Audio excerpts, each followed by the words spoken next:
سلامونه درنو هیوادوالو، په دې هیله چې جوړ او خوشحاله اوسئ. قدرمنو هیوادوال، نن بیا داسې یو کورنۍ ته راغلي یو چې دغه ډېر زیات ستونزې او مشکلات لري، نو د دې حل له تاسو سره شریکوو، له موږ سره اوسئ. شموري غم دې فنا شموري ته آیینه د السلام علیکم. فرشته د مینې زما وړوکه څنګه یې مورې، ښه یې؟ شکر دی، مننه. خورکۍ ته څنګه یې، ښه یې؟ مورجان، تاسو څه ستونزې مشکلات لرئ؟ نو خپلو ستونزو په اړه موږ ته ووایئ. ستاسو نه مننه، ستاسو د راتګ نه مننه چې دې سره بولم ځان دغه کړو چې موږ دغه مشکلات د دغه کرایي کور کې پراته یو. دغه د سپین ږیري خاوند مې دی، ګاډی اچوي. نور دغه مشکلات دی چې نن سختې ورځې دي، بدې ورځې راغلي دي، نه کار شته نه اوزګار شته. هغه لاس ګاډي کې هم کله کار وي کله نه وي. کېدای شي که څه شی راوړي بس بچو مې خورو، که څه شی نه وي نو بس د الله هیلې ته ناست یم. ولې زامن دې نشته؟ امن مر سړی په خپله مخه لاړلی، هر سړی په خپله مخه لاړلی. دغه ګوډګانې مې دي، زه خپله یم، هماغه سپین ږیری دی. نور داسې مشکلات هم ډېر دي چې د خلکو قرضدار هم او مشکلاتونه هم ډېر دي. نور داسې دغه نشته دی چې څنګه خپل مشکلات پرې حل کړو.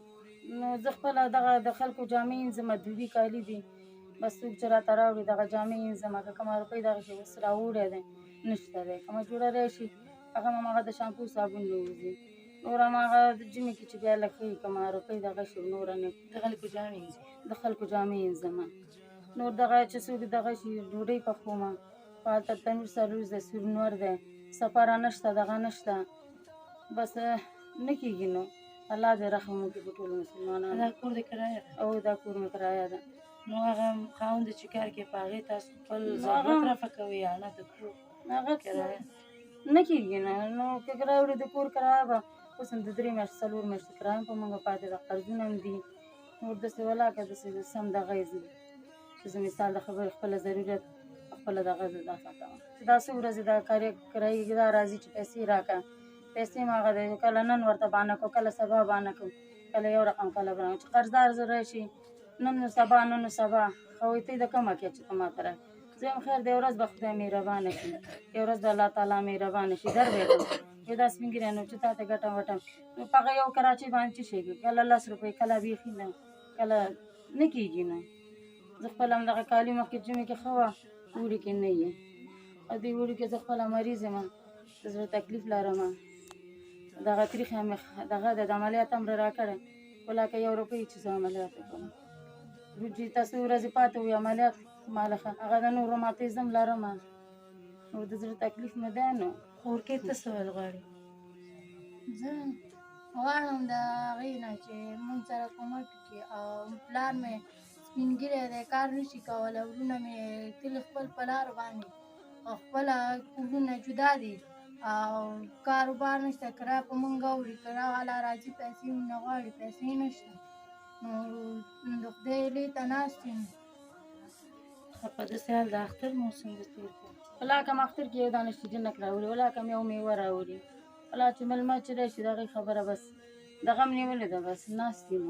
ولاکه م دې اختر کې او زه دا لور مې ویله بابو وایي ټولو میوه راوړه، ټول دغه وکړله. ما ورته ویل ولاکه م دې لور ته ولاکه اختر کې کالي وکړي.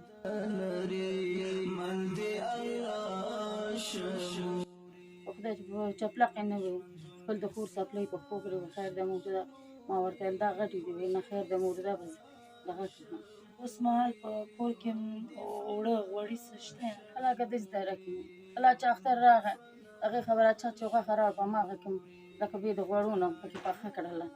ولاکه نه د پیاز ضروري دغه وه، نه د رومي وه، نه د نو بس دغه که کوم همسایه کوم ټوټې غوښه راوړه هغې که کوم اوازه وه ما هغې کې پخه کړله، نوره خلاص.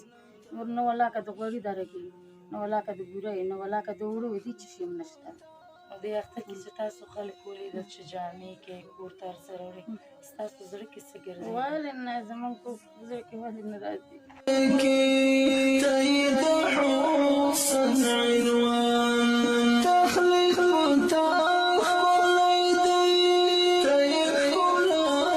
د بچو په زړه کې ارمان دی، د بچو په زړه چې خلکو بیا وکتل چې نوي کالي یې اغوستي دي دغه یې اغوستې څپلۍ یې اغوستې همزولي دي انډیوالانې دي ویلې بابو ما ته ما ورته ویلې خیر دی زویه خدای مهربانه دی یو ورځ به خدای پاک ورحمېږي ما تاسو ته به بیا والمه ښه ښایسته کالي به هم درته والم څپلۍ به هم درته والم هلته همسایګانو ورته ویلې ځل ورځې اختر کې به زه درته بنګړي والم دا ته څه خوشحاله زه مور ما ته هغه خلکو وویله چې زه تا ته بنګړي اخلم هغوی چې اختر کې وانه اخیستی بابو ما ته خاله ویلې چې بنګړي درته اخلم ما ورته ویله خیر دی زویه دې د بنګړو نه اختر تېرېږي چې روغ صحت یې هغه هېوادوال چې ستاسو غږ اوري څه ویل غواړي څه هیله خدای ته دا هیله ده چې زمونږ دغه مشکلاتونه دي او دغه دي هغوی نه دا غواړم چې موږ سره لږ خیر د الله په رضا باندې لږ کومک وکړي دغه وکړي چې زمونږ دغه مشکلاتونه لږ عفوه شي